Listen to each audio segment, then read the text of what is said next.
Hi friends नमस्कार। मु आज भारतमाला बुलिया आसी आगे गोटे बड़ नदी अच्छी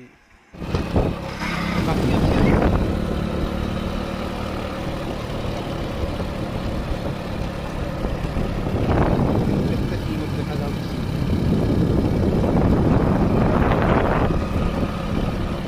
कोरापुट 39 किलोमीटर एठू कातिरगुमा 58 किलोमीटर विशाखापट्टनम 224 किलोमीटर।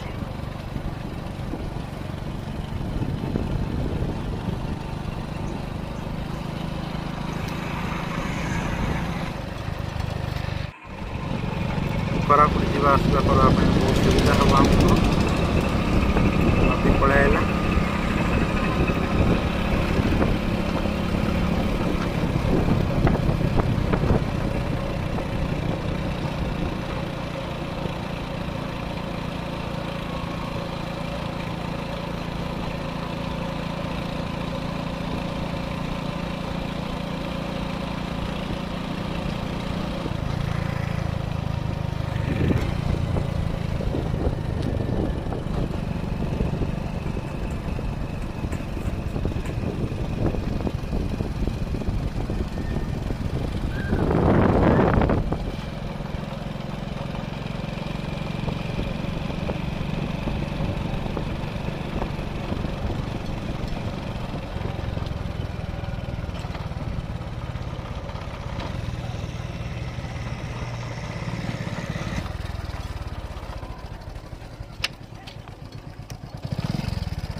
এইটা হচ্ছে তেনুলগুড়ি নদী। আজ আমার ঘরে সকালে পূজা চালুଥିଲା তো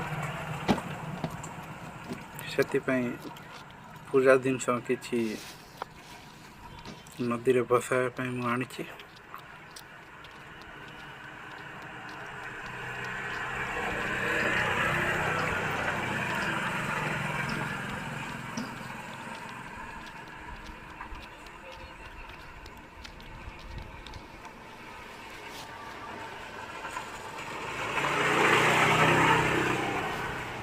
रानीगढ़ डैम रो पानी पूरा सुखी जाइए से नदी रे पानी आसुना ना बहुत पानी आसुथा ये।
यार सीधा बरिगमा जाए हम बरिगमा ये 8 किलोमीटर बाकी।